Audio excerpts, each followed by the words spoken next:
heart is one of the most important organs in the body. It is located in the centre of the chest, leaning towards the left-hand side. It consists of 4 chambers made up of the left and right atrium and ventricles. The heart is known as a double circulatory system, meaning it supplies blood to both pulmonary and systemic systems. It is myogenic, meaning it initiates its own heartbeat. The heart can be viewed in many different planes. The anterior, where the orientation is flipped, where left is right and right is left, or the posterior, where the heart's orientation is correct. Both anterior and posterior views are good for identifying the locations of the arteries and veins. We can also look at the internal structure of the heart, which is usually viewed within the anterior plane. Here it is easier to view the chambers and valves, as well as look in closer detail to the structure of the heart's muscular tissue. To aid our explanation, we have also included a labelled dissection of the heart to help visually aid us in explaining exactly how the elements come together to help the heart perform its function. The anterior and posterior view. The vena cava.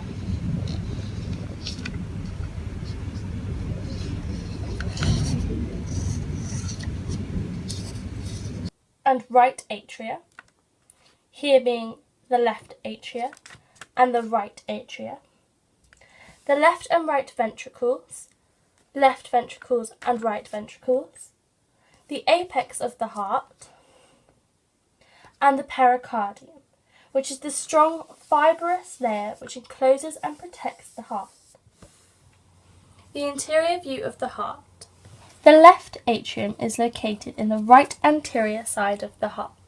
Its role is to act as a holding chamber for blood, returning from the lungs, and to pump that oxygenated blood down into the left ventricle. The right atrium is located on the left anterior side of the heart. The right atria receives deoxygenated blood from the inferior and superior vena cava. This blood is then held within the atria until pumped into the right ventricle. The left ventricle is in the bottom right anterior portion of the heart. It is separated from the left atria by the mitral valve. The walls of the left ventricle are the thickest of all of the chambers of the heart, as it pumps oxygenated blood around the entire body, meaning it requires more force. The right ventricle, seen in the bottom left anterior view, is responsible for pumping oxygen-depleted blood to the lungs. The apex of the heart is at the very tip of the heart, or is known as the most inferior portion of the heart. The heart is divided by the interventricular septum, a muscular division that also is used for the transport of important electrical signals that determine the contractions of the heart. The internal structure of the heart also allows us to view the heart's valves. Valves are used throughout the human body to prevent the backflow of blood. There are 2 forms of valve: atrioventricular valves, which separate the atria and ventricles. These are known as the tricuspid valve, which separates the right atria from the right ventricle, and the bicuspid valve or mitral valve that separates the left atria from the left ventricle. Atrioventricular valves open when the pressure in the atria is higher than that of the pressure in the ventricle, and slam shut when the pressure in the ventricle is higher than that of the atrium. This is what creates the lub sound when listening to a heartbeat. The second type of valve in the heart is the semilunar valves. There are 2 semilunar valves within the heart. They lay between the ventricles and the blood vessels. These are known as the aortic valve, which lies between the left ventricle and the aorta, and the pulmonary valve, which lays between the right ventricle and the pulmonary artery. Semilunar valves open when pressure within the ventricle is higher than the pressure within the blood vessel, and slam shut once the blood has been pumped out of the heart, causing the pressure in the ventricle to drop and the pressure within the blood vessel to increase. This creates the dub sound when listening to a heartbeat, and prevents blood from flowing back into the heart. The heart walls are made of 3 specialised layers. The endocardium, which is the innermost layer. This layer is thin and smooth and also contains a few pleats, which allow the chamber to increase in size and also prevent blood from sticking to the walls of the heart. Next is the myocardium, which is the thick muscular tissue that lays in between the endocardium and the pericardium. And finally the pericardium, which is the thick fibrous layer that lines the outside of the heart.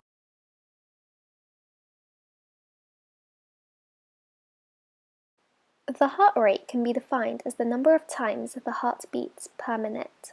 The stroke volume is the amount of blood being released by the left ventricle in one contraction. Stroke volume can actually refer to either the left or the right side of the heart, however, it's most associated with the left side. Cardiac output is the amount of blood that the heart pumps throughout the circulatory system in 1 minute. The cardiac output is determined by the heart rate and the stroke volume. To work out the cardiac output, you simply multiply the heart rate by the stroke volume. The average heart rate of a human is 75 beats per minute, and the average stroke volume is 70. When we multiplied those two, we got 5,250 millilitres per minute. This is the average cardiac output. Our heart pumps on average 4 to 6 litres of blood each minute.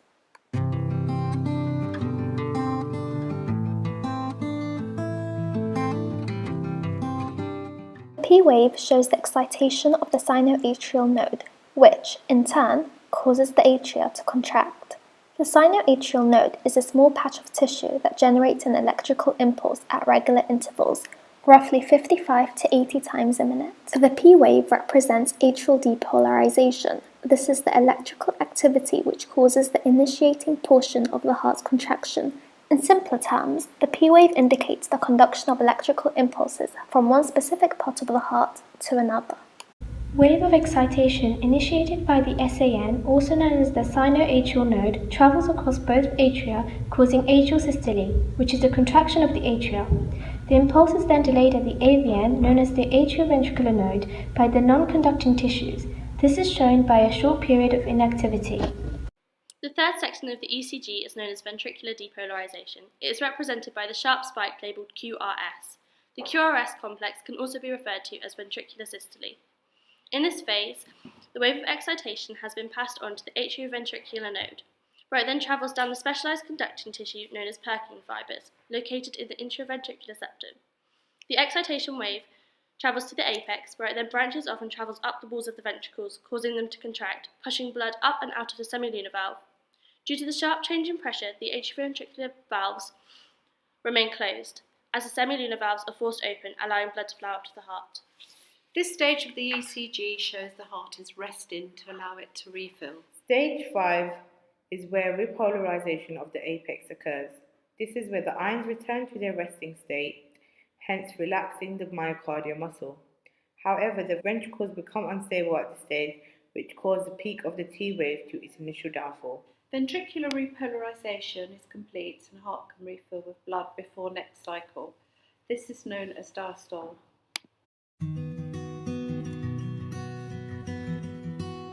What can ECGs be used for? Firstly, ECGs can be used for the diagnosis of atrial fibrillation. Atrial fibrillation is where the SAN sends irregular pulses, which can be a major cause of strokes.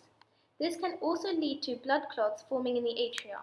It can be seen on the ECG by an unclear P wave, a variable ventricular rate, and the QRS complex is not as strong.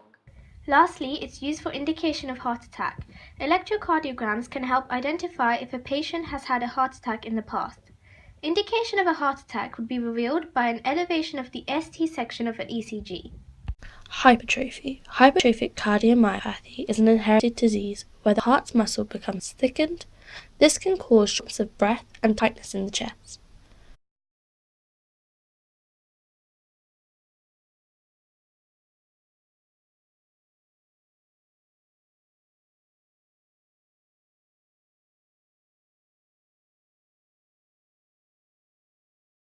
Thank you for watching our video. We hope you enjoyed it.